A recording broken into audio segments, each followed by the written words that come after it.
Ready for Voice of God.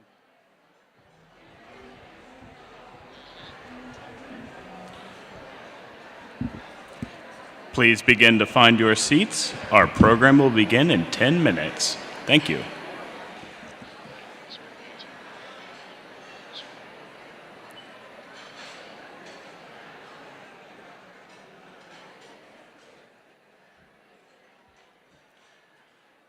Thomas, how did that sound out there? Do I need to get closer to the mic?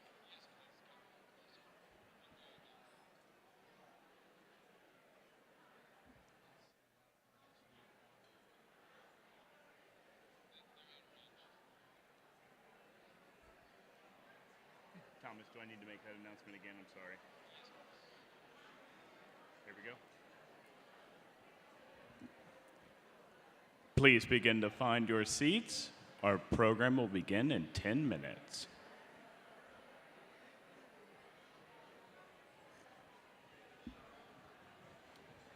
That's definitely touchy.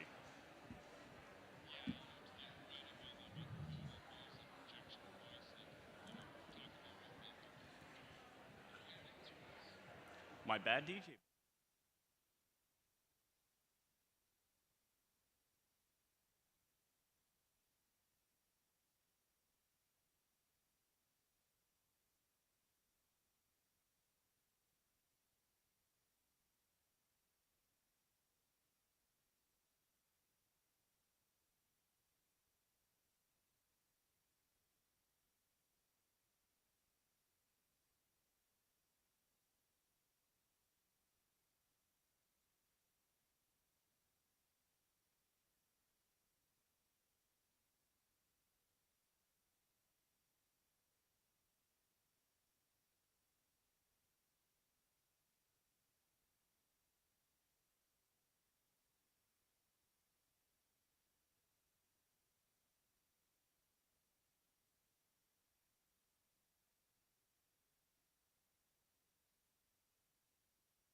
Please take your seats. Our program will begin in 5 minutes.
Please take your seats. Our program is about to begin.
Please take your seats. Our program is about to begin.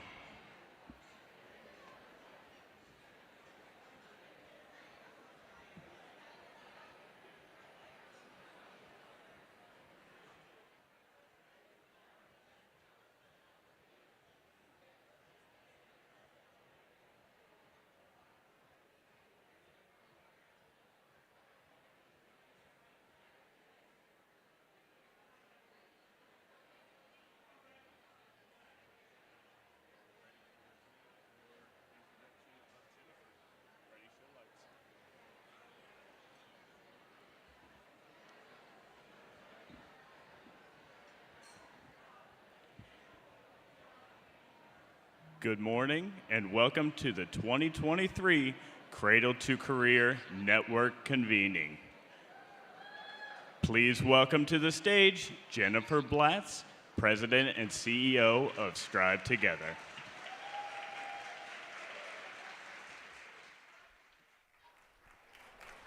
Hello, friends. It is so great to be here with all of you. So did we have a good time last night or what? I definitely think that having a DJ and a dance party is something we should always do going forward at this convening. You all can dance. All right, well, this is always, without a doubt, my most favorite event, where we get to meet, we get to share our successes and our challenges, and we make connections. Thank you for being on this journey with all of us. And speaking of journeys, journeys lead to destinations. And this year's theme is the North Star, the ultimate destination. A timeless guide for travelers and for dreamers alike. This network not only dreams, but also realizes those dreams. We have a shining vision of where we want to go, and we're making progress, step by step, year by year, community by community. Today, at our 14th annual Cradle to Career Network Convening, we're focusing on that shared, that's right, 14 and counting. We are focusing on that shared North Star. We're celebrating our collective achievements, and we're plotting a bolder new course. And this morning, I have the great privilege of celebrating the progress that we've been making and introducing our exciting new direction. We're going to start by discussing our journey thus far. So, looking back, I thought that the strategic plan we began in 2018 was impossibly audacious. Our goal was to deepen our impact by engaging in systems change at an unprecedented scale. We defined what it looks like to transform systems, and we committed to measuring and documenting real, tangible improvements in the lives of young people. It was ambitious, and this was before we were facing down a global pandemic. We did it. You did it. We now have 15 communities in our Cradle to Career Network who are operating in what we call our systems change gateway of the theory of action. And we have, are you ready for this? We have 7 communities who have been designated as systems transformation communities. These are communities, that's right, these communities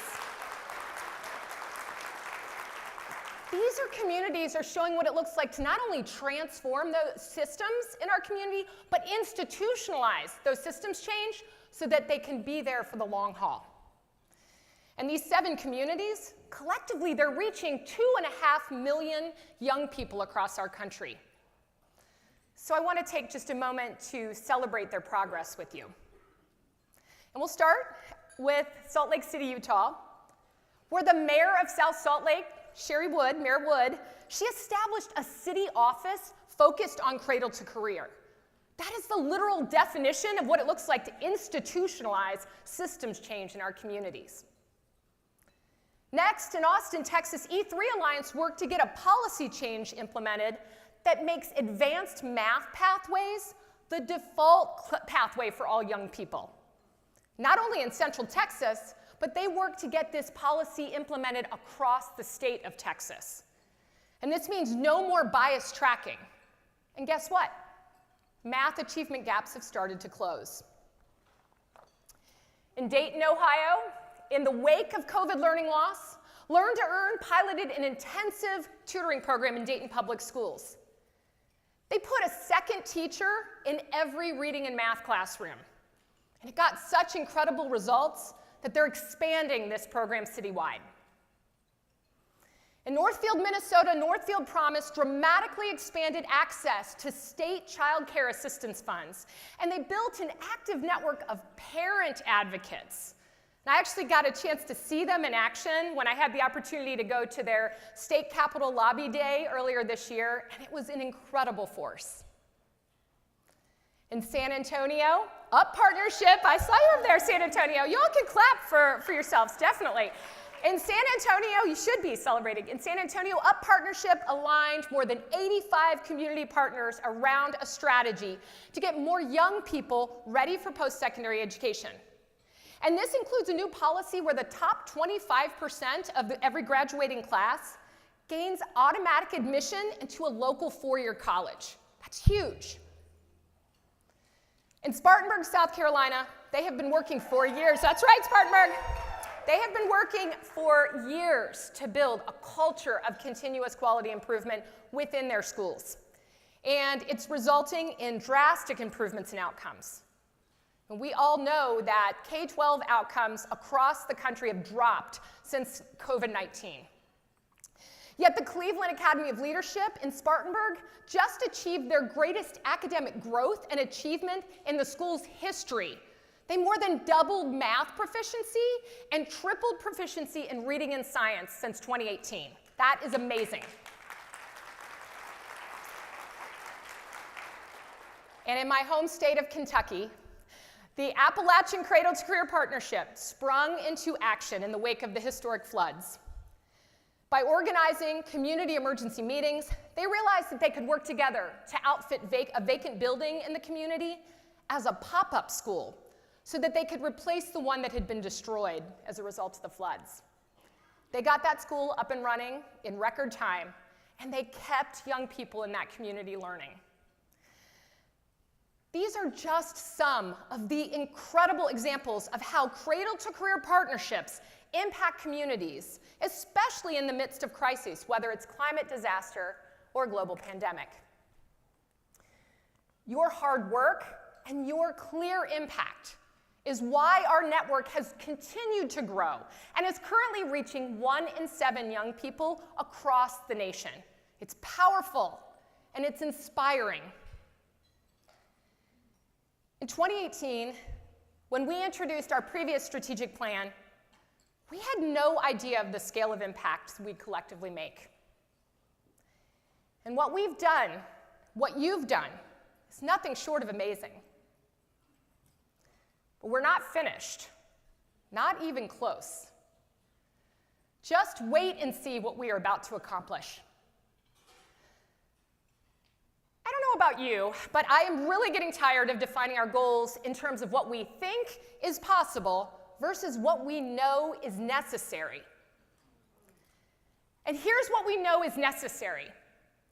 We have to get more young people in this country on a path to economic mobility. It's time that we reach bigger, bolder, higher. You never know what's possible until you try.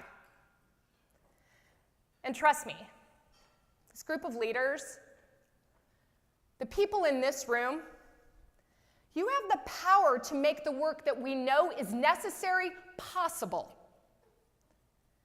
So we're going to reach big, bright, bold, urgent, a shining new ambitious North Star for this new strategy. So I know there's a lot of suspense. What is this North Star? What is this new strategy? I will tell you, we are going to put 4 million more young people on a path to economic mobility by 2030. That's right, 4 million more young people. We're going to count every single one of them. And this new plan, it's ambitious. It's actionable, it's inspiring. And how are we going to do it? Well, obviously, we're going to continue to build and strengthen cradle-to-career civic infrastructure in our neighborhoods, in our regions, in our states, and across our nation. In this civic infrastructure, it's going to be aligned. Or as we've been saying, it's going to be nested from neighborhood to national, all focused on centering improved outcomes for young people, for kids. So civic infrastructure is the connective tissue for a functioning society. It exists when residents, public service groups, nonprofit organizations, and our elected officials are all aligned and working together toward achieving a shared result.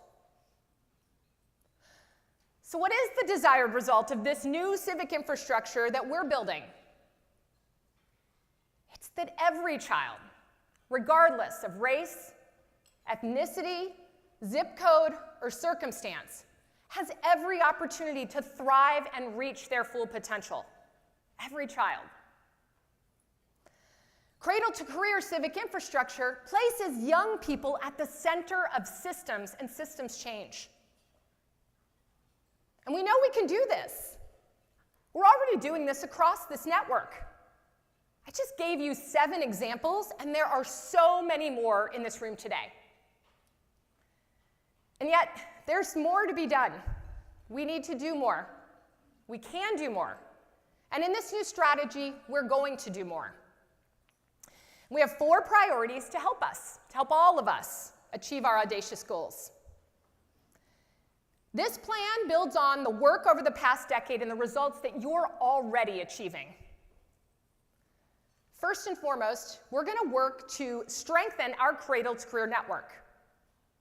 This is about supporting all of you, the communities that currently make up this network, and the other places that we're going to be adding to our network over the next 7 years. Those 4 million more young people on a path to mobility are living in your communities right now. You are the link to the future that we're building together. Our network is always StriveTogether's #1 priority. But we're also going to have to focus on driving policy change at the local, state, and federal levels. We know every system is perfectly designed to get the results that it gets. And we know that our systems get some seriously inequitable results. So our work is to transform them. And transforming systems requires us to create policy change. We will continue to build the competencies and capacities to shift policy at the local, regional, state, and national levels. And we know through our work with state policy coalitions that getting an equitable policy passed is only the first milestone. The real work comes in policy implementation. And that's why we know we have to support the building and strengthening of state-level infrastructure beyond policy, to include things like shared communications and state-level data infrastructure.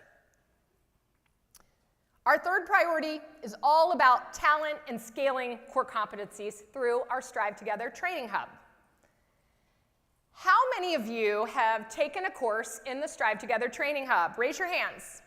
Oh, wow, this is great. I can hardly see you because of these lights, but I see a big group of people. That's great. Fantastic. Next year when I ask that question, I'm going to see the whole room. We have already trained 600 leaders across this network and actually more than 400 leaders across a broader field. And we have a goal of delivering 75,000 training units by 2030.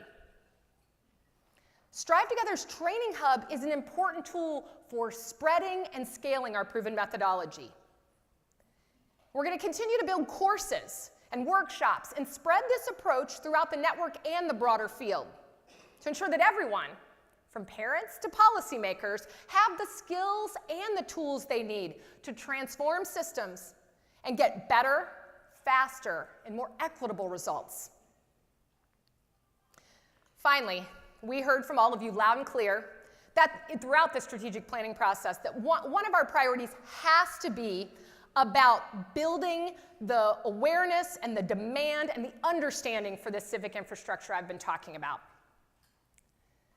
To continue to fuel our shared movement and achieve this bold vision, we have to create a reason to believe and a reason to act across key audiences, across multiple key audiences. And we have to enlist more community members, more funders, and more partners into this work. We're going to continue to tell stories from your communities and amplify what you're learning. You all are leaders in an emerging field, and you're getting results. The story must be told, and it has to be told in a way that brings others into our movement. This is our boldest strategic vision yet, and we're so excited to be on this journey with all of you, with our North Star guiding us along the way. As with any strategic plan, the devil's in the details. And so if you really want to dig into those details with us, this is a shameless plug for a workshop that's happening later this morning that I'll be there and Colin will be there, and we'll talk details with you. But for now, what I want to talk about and what I want to focus on is what this North Star looks like. Because in the workshops and the PowerPoint slides and all of the other information you're going to dive into today and tomorrow, we're going to be talking about how we get there. But I want to focus on the North Star itself for a moment. That bright, shining destination that we're all reaching for together. What does it mean? What does it look like? What will feel different once we get there? So we've set this big goal, putting 4 million more young people on a path to economic mobility. Take a moment to think about that. How many of those 4 million young people will be in your community? How many will be the kindergartners in your elementary school, dreaming of what they want to be when they grow up? How many will be graduating from your high schools with everything they need to achieve those dreams?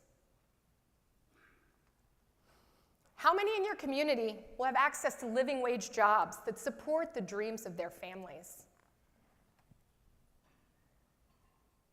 A community made up of systems that serve every young person is our dream.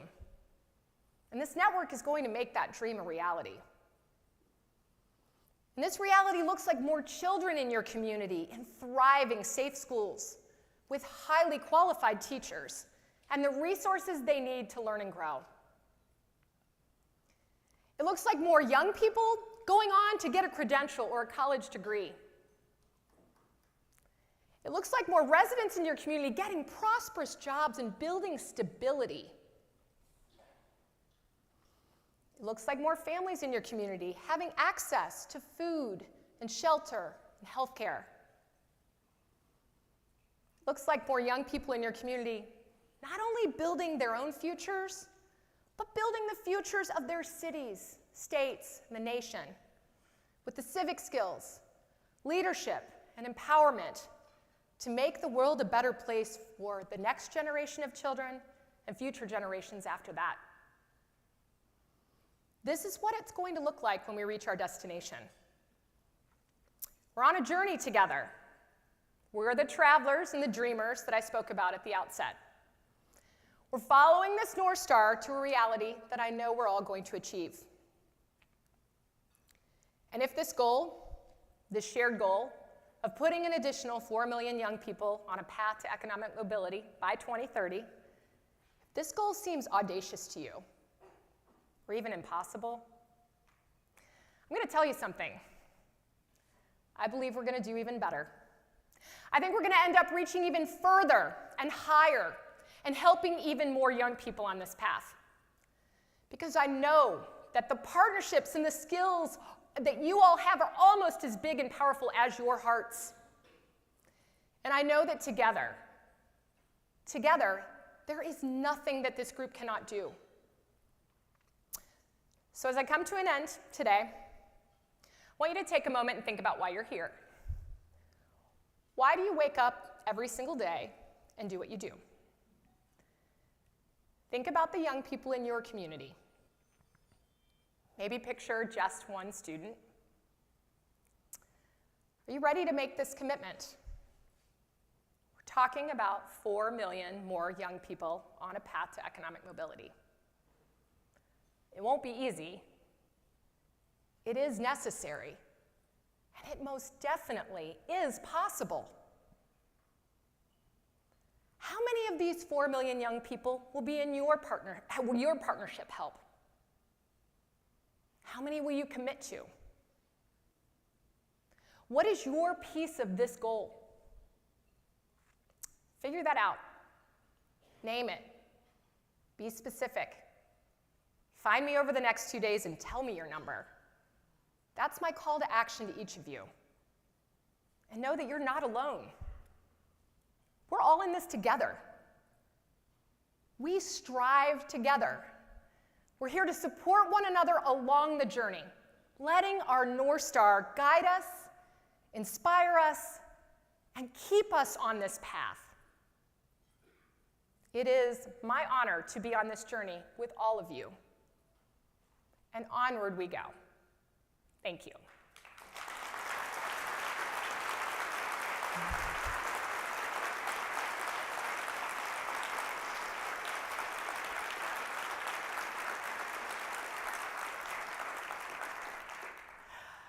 Thank you. Now I have the great pleasure of introducing our first keynote speaker, Erik Stegman. Erik serves as the CEO of Native Americans in Philanthropy, which is a national organization that advocates for stronger and more meaningful investments by the philanthropic sector in tribal communities. Erik's a member of the Cradle Nakota First Nation.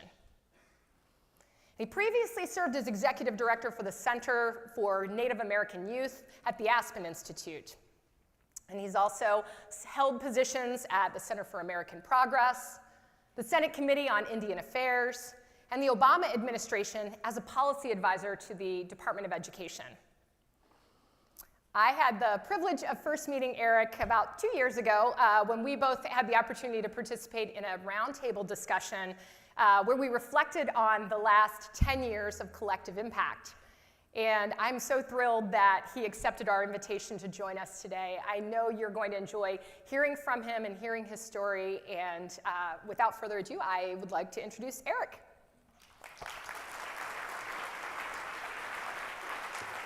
Thanks, Erik. Good morning.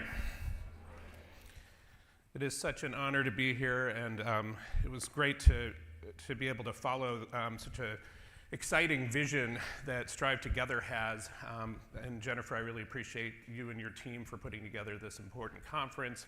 I'm also excited to see how big StriveTogether's network has gotten. This is just this is really my people here. I love cross-cutting, cross-sector community leaders who are doing everything they can to support our communities and really tackling some of our biggest structural issues. So it really is an honor to be here today. I just flew in last night from New York. I actually had to take a quick reroute to New York because I was lucky enough to be asked by Secretary Deb Haaland to host a small meeting up at the UN General Assembly meetings with some foundation executives. And it was a really powerful conversation. I know all of us are living in these really anxious and uncertain times, but most of our conversation really focused on all the things that we're talking about here today. It was about our children, what the future of our communities are going to be, our resilience. And we really all walked away from that meeting really energized. And I could see even, foundation executives a lot more energized than sometimes I see them. So it was really a good way, and it put me in a good way to start this conversation today. I love North Star conversations, and I love the theme of this year's convening about economic mobility. I know I speak for some of you, if not most of you, that we often lose track of the North Star in our work.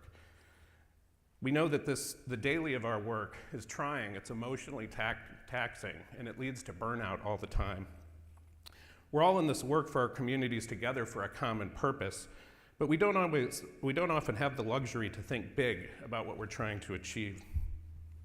I appreciated this invitation on so many levels, but one of the most important was the opportunity to actually really reflect on my own life when it comes to how I think about economic mobility. I'm in a lot of these economic mobility conversations. I work with a lot of you out there who are working in some area of economic mobility. And the concept is often really divorced from our stories. Who are we, or who we are as people, where we come from, our role and our purpose here. All of us in the communities we serve have a different context and journey when it comes to how we actually articulate what economic mobility is. For those of you who don't know who we are, Native Americans in Philanthropy has actually been in the field for over 30 years, and we have a pretty simple mission. It's really to dramatically increase philanthropic investments to tribal communities, but to also make sure those investments are in line with our values as Indigenous people. We do this through education of the sector. One of our biggest issues is our invisibility as Native people and funders not understanding who Native people are. We also support our own people in the sector. We have peer-to-peer networks of Native people who are working in philanthropy and leadership pathway programs to support our people and the tough work they have to do inside a lot of these funders. And we also, most importantly, build relationships between our communities and philanthropy, meaningful relationships between tribes, Native-led nonprofits, movement leaders, all to try to increase resources to our communities. Today I'm reflecting a lot on what brings me to this work for our people in Indian country. And anyone who knows me knows that my mother's family is really my drive and my mission. I never had the honor of personally meeting my great-grandfather, but I'm fortunate to know him through our stories. You'll see him pushing my mother here in the Blackfeet Reservation in a stroller back in the 1950s. He grew up at the turn of the 20th century, and he was on the Great Plains of what is now known as Saskatchewan, but that was Nakota territory and still is Nakota territory. He was orphaned for reasons that we don't still fully know in our family. But unfortunately, I know too much about the world that he grew up in, and it was a moment of rapid change and the harsh realities of colonialism.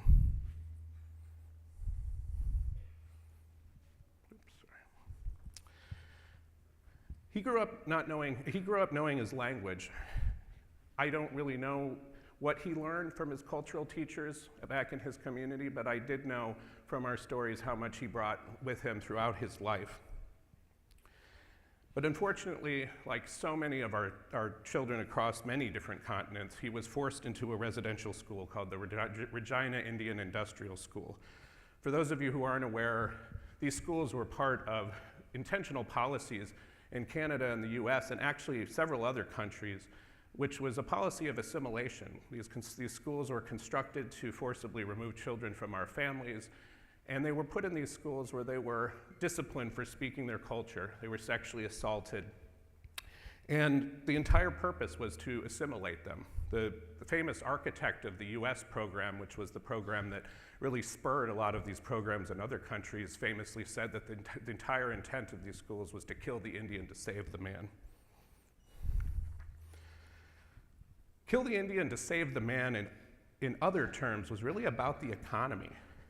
With the rapid expansion of white settlement across Canada and the United States came new needs for labor, land, and other resources. In the government discussions about these schools, the rationale almost always broke down to a convenient economic rationale that was somehow about being good for everyone. White settlers would have new skilled labor to work the farms and other functions of industry, while the Native people would gain new skills to make a living in this rapidly changing world. My great-grandfather got lucky in some ways because he was part of an experimental printing press program at his school. He learned how to typeset, and he actually worked on the student newspaper at the Regina Indian Industrial School. And I've been back several times to the archives up there to actually track down copies of this old student newspaper. And I say he was lucky because, white settlers, I say he was lucky because these industrial schools were really meant to define a particular set of skills that were useful to the economy at the time. And my great-grandfather was lucky to learn how to typeset, which was a very hot and in-demand skill set at that time. He tried to run away from the school many times, as did children all over the North America running away from these schools. And he was always tracked down by the Mounties.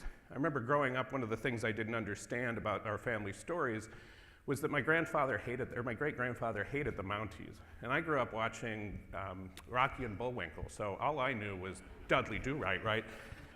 And if any of you, I'm dating myself there, but I hope some people still watch it. Dudley Do-Right was this affable Mountie that was just always getting in wacky capers.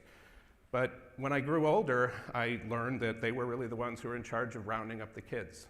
And at our particular school and many others, the punishment for that was usually locking them in the basement in solitary confinement. I still struggle with that every day, thinking about how many times he probably had to be in solitary confinement in a school alone. And I carry that with me all the time. Eventually, he did make his way to Chicago. One of the earliest jobs he could get was actually working in the stockyards. For those of you who know about that history in Chicago or have read The Jungle by Upton Sinclair, that's where he worked. It was a brutal and horrible place. It's also where he built some of his deepest relationships with a lot of his black friends in Chicago at the time, who were his neighbors for the rest of his life. But he was fortunate. He became one of the very first employed typesetters at the Chicago Sun-Times, or what would become the Chicago Sun-Times. And for those of you who are from Chicago, we never had a Tribune in our house, so that was a big thing. Even when I was a kid, I didn't really understand why we hated the Tribune so much, but we never talked about the Tribune.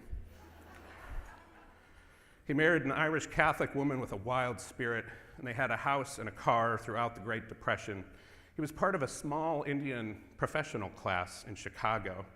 And so many of the stories that I've heard about this house just constantly have me wondering, because it sounded like such a refuge for so many people coming through Chicago at that time. He would have his native friends doing drum circles in the basement. He had a lot of his black friends and neighbors who were coming through, transiting, visiting family. It really sounded like a true cultural crossroads of the 1920s in Chicago, all in this neighborhood. Most importantly, my great-grandfather was able to provide a good life for his kids. This is my great-grandfather standing at Two Medicine Lake, one of his favorite places near the Blackfeet Reservation where he worked and where my mother was born. This is where his ashes are. After he was in the Air Force in World War II, he became one of the first American Indian dentists. Early in his career, he went on to work for the Blackfeet people, which is why my mother was born there. And while my great-grandfather, his father, grew up in a time of truly rapid change, so did my grandfather. He was working for the tribe during a period called the Termination Period in the United States. And for those of you who aren't aware of that particular policy, after World War II, Congress, in a very cynical way, decided to start ending their treaty relationships with tribes across the country, mostly as a way to cut costs after World War II. What this meant for people like my father, who was working at the community level, was having to go around to white dental offices to beg for needles and other basic supplies. And for tribes across the country, the government was pulling the rug out of important services like education and other general welfare services that were promised to them in treaties for ceding all the lands in this country. For my grandfather, eventually they moved back to Chicago, where he maintained a dental practice for most of the rest of his life, living a really solid middle-class lifestyle in the 1960s and 70s. In the typical dominant American narrative, the story of my great-grandfather and my grandfather is an inspiring one, overcoming adversity, making it in a country that provides ample opportunity as long as you work hard, and they most certainly did. But the economic mobility story leaves out so much of what this cost my family. For better or for worse, my great-grandfather saw his entire world change. He transitioned from a Nakota way of life that provided for everyone, largely supported by the sacred bison, to a new Western capitalist system controlled by the settlers who put him in that very boarding school. The other side of this coin is that my family lost our ability to speak Nakota, our connection to our culture, and our connection to our community. My great-grandfather only went back to the res a few times, but he hated it. It was traumatic. He never wanted to go back after the last time. This is the story of many of our people who suffered from these systems. It took me years to reconcile this loss for what it meant for myself, especially as I grew into adulthood. I grew up several generations detached from our community, but only realized when I was older that this was also my loss. It's one of the reasons that my grandfather and his father drive everything I do. It's also why I've been on my own journey. I'm very slowly working on a book about my great-grandfather and his experience there and these Native students who were part of this printing press program. And it's given me a really important purpose as I've gone back to connect at Carry the Kettle, our community, but also other Nakota reservations around the Great Plains. So how does my story inform how I think about the work to promote economic mobility? For me, I always think about how we used to care for ourselves and our communities. For our people, the bison were, and still are, central to this way of life. They guided us in our way of life. We center them in our cultural teachings because we maintain a relationship with them based on reciprocity and respect. We did not have a concept of economic mobility because we didn't need one.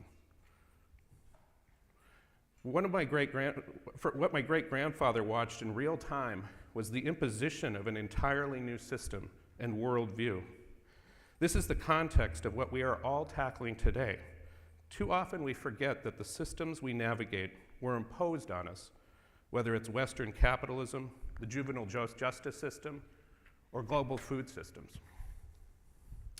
He had to learn very quickly how to navigate these foreign systems that no one walked before him. Not only were these systems new, but they were often designed to harm him. They created new classes of people. They were designed to destroy language and culture. And most importantly, they were designed to benefit those who controlled the systems, particularly economically. I know all of you are on the front lines of how these systems work every day, and you know too well how many barriers they present. It often feels like a game of whack-a-mole when you're working toward these holistic solutions, but you have to deal with so many different targeted, complicated interventions to try to get there. One of the systems that's had the most dramatic impact on economic mobility that I'm very passionate about is the child welfare system. So many of our communities that have been the most disadvantaged in this country are also the ones that are most impacted by the child welfare system, as you all know. For our people, it's a story about a durable grassroots movement that took a destructive system and put a North Star vision in front of the whole country about how to change it. For generations, the government, often in partnership with churches, promoted policies to remove our children from our families, taken out of their families and adopted into non-native families. This was happening at the same time that children were being forced into boarding schools, and the combination of these policies had devastating consequences for our communities. We suffered tremendous loss of language and culture. Individual adoptees suffered trauma from being disconnected from their families and communities. And research at the time showed that 25% or more of all Native children were being adopted out of our communities. In response, tribes fought back. We organized a movement for the Indian Child Welfare Act. It was signed into law in 1978. And this critical law put protections in place for tribes to intervene in child welfare removals. But it went further than any other law at the time. Particularly, it prioritized placing children and families with their relatives and their communities. And it acknowledged the important role of culture and language as a protective factor for our children and youth. Since its passage, ICWA has been considered the North Star for the entire child welfare system beyond Indian country because it went beyond a narrow intervention to confront specific harms to children, and instead it set a vision for a more supportive and culturally appropriate system. A large part of our work at NAP over the last 2 years has been working with Philanthropy to get the resources needed to the Protect ICWA Coalition. For years, unfortunately, the Child Welfare Act has been under right-wing attacks. There have been several Supreme Court cases that have ended up nearly getting rid of ICWA. The most recent Brackeen case was the most serious we confronted. It challenged the very heart of this law and would have fundamentally questioned everything about tribal sovereignty for a number of other laws in our relationship with the federal government. I know all of Indian country was deeply emotional when we got the verdict earlier this year in June. I had chills up my spine.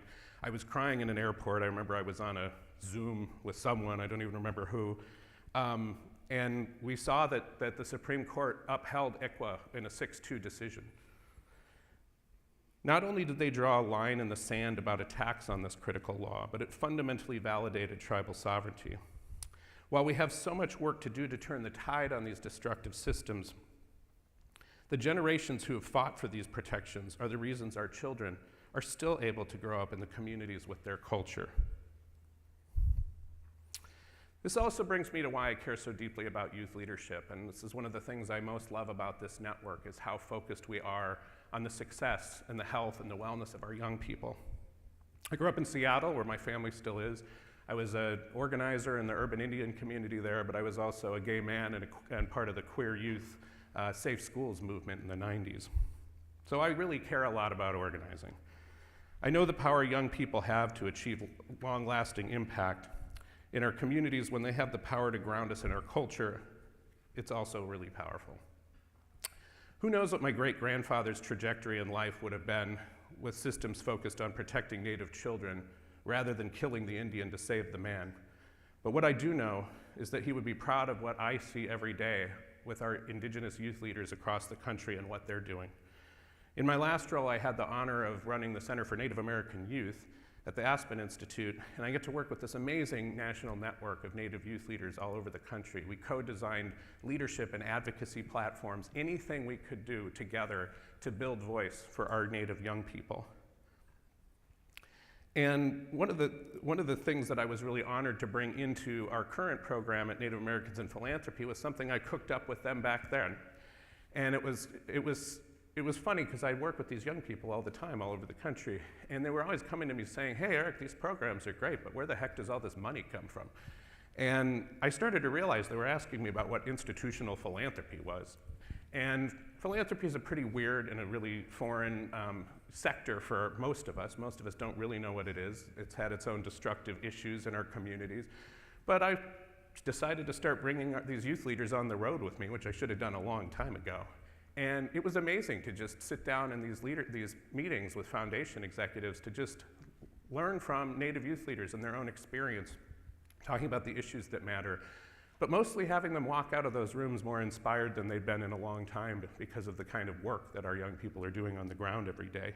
And that's when we developed this Native Youth Grantmakers program, which was really not about trying to bring more young people into philanthropy, but to provide them a leadership development platform where they can understand that their voice matters in philanthropy, and that this is another system of power that they should be at the table at.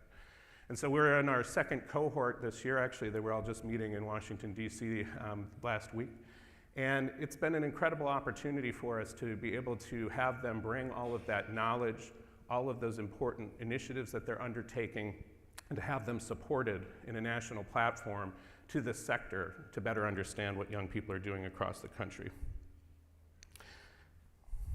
And they also get to participate as reviewers in our Native Voices Rising Collaborative, which is our partnership with the Common Council Foundation, and it's a participatory grant-making collaborative so that they get to kind of get some real hand experience in what it's like to have to invest these dollars in our communities. I still struggle all the time with my family's stories, especially everything I didn't know and still want to know. One of the reasons I love doing this work to support children, youth, and families in our communities is because it's about a vision for our future that my great-grandfather couldn't have.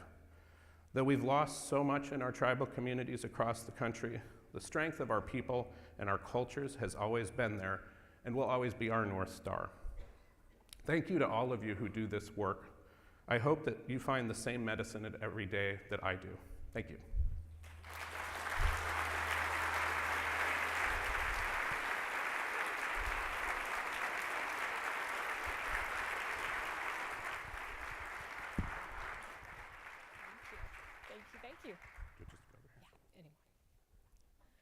Thank you, Erik. Thank you first for sharing your family story and your personal story and why you do this work that you do. I think we all come to this work with our own personal why, and it was just really inspiring to hear you share that story with us today. First, when I think about the work that we're doing and the work that you've described is happening in tribal communities, our work, we have a saying in the work, and it's, I think, a saying that's common to all collective impact work as well, is that partnerships move at the speed of trust. And so trust is so important in our communities. When you think about what it looks like to build trust in this work, can you share a little bit about your perspective on trust building and what that looks like, and offer any advice on that to our communities? Yeah, it's one of my favorite topics of conversation. It's really, one of the things I've been doing a lot more lately with our work at NAP is to actually remind people how hard our job is as a national organization that represents all tribal communities, all our issues, and everything that we're supposed to be doing. We carry a lot of weight on our shoulders as a team because we have to build trust with our own communities, which includes everything from elders at individual tribes to Native-led nonprofits to tribal leaders. And that in and of itself is an important part of the work. But then we also have to build trust among a number of our other partners that we're working with to try to actually get something done. And I really try to help people understand how critical that is, because without that trust building, we can't do this work. And I think philanthropy has been one of the hardest audiences actually for me on a regular basis, because sometimes you have to, philanthropy needs sort of a framework and a strategy for everything. And I don't know how you explain trust exactly, right? But you have to do it all the time. And the funniest one I had with my last job was I would always put in our budgets, a line item where it would just be like community time.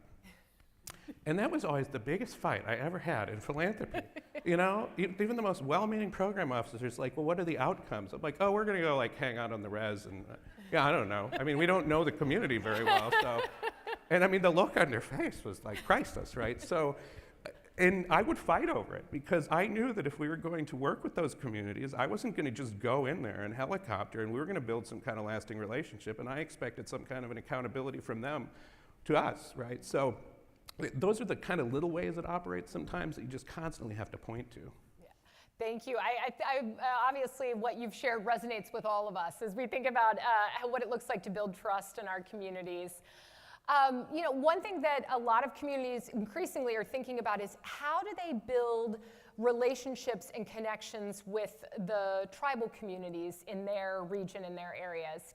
What advice would you give to our partnerships who are spread across 70 different communities across 29 states, and as they're trying to build relationships and work with tribal communities, is there some advice you would give to us as we think about that?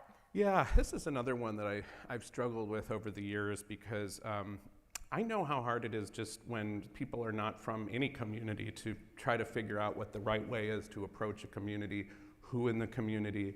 I think if anything, it really just underlines the need for organizations like ours and a lot of our other national organizations, because our main goal is to be a bridge to all of these different communities. I could go and tell a partner to say, hey, well, just go look up the local tribe or look up all the Native organizations in your area, but that doesn't work well for the community either. And so much of our capacity and time, like a lot of the network of StriveTogether, it's about that infrastructure for relationship building and trust. So most of our work really on a day-to-day basis is connecting people to communities, but then to also make sure that we're helping be the guardrail on those relationships for the communities, because so much for philanthropy, for instance, is we have a lot of really amazing funders who are trying to do good work, but they don't always understand everything that they need to about tribal communities. Sometimes they make well-meaning mistakes. But I think for the communities, I see us as being successful when the communities feel like we're a trusted place to go to build that relationship, and philanthropy does as well, because when things go awry, which they do all the time, that's a big part of our role too, as to how do we facilitate that relationship in a way that keeps it moving in a good way, and that's often about education. Thank you. Yes, repairing when things go awry certainly is something that's so critical. And what I'm hearing from you also is that it's a differentiated approach depending on the community. I mean, this is what we experience across these 70 places where we're working is that every community has its unique context. And so it sounds like what I'm hearing is that it might look different in rural communities versus urban, and so just building that understanding and working with organizations like NAP and others who can support that. Yeah, and we can, and I think you pointed to another really important piece of it too, which is that we're so much more diverse than a lot of people understand. Over 70% of Native people live off of reservations. We have an amazing rich network of urban Indian organizations. We have intertribal organizations where the tribes are members. And so oftentimes our first step is to help everyone navigate actually all the other organizations that really try to bring together the diversity of how we are in community so that you can identify who those partners are that you're trying to work with. Well, I think as we, kind of round out our discussion today, you heard we have an ambitious goal of putting an additional 4 million young people in communities across the country on a path to economic mobility. And I think you also, through your talk, reminded us, what economic mobility, how we talk about economic mobility and how we think about economic mobility. We need to think about I think we need to think about our language and how we're thinking about this. I guess one thing I would ask is what do you see as a powerful next step that we in this room can take to advance our progress toward greater economic mobility, however we define it and talk about it in our communities? Like, what does that look like as you think about our work? Yeah, I think I really appreciated the opportunity to come here and speak on this because I actually spent a lot of time reflecting on the language around it, right? I know all of you probably struggle with this, especially who are in the national space or even, those of you who are working regionally or locally. It is really hard to translate all of this, right? Like, we know the strategies and the approaches that matter. We know the ones that are making a difference. But the way our community leaders talk about these issues are very different, right?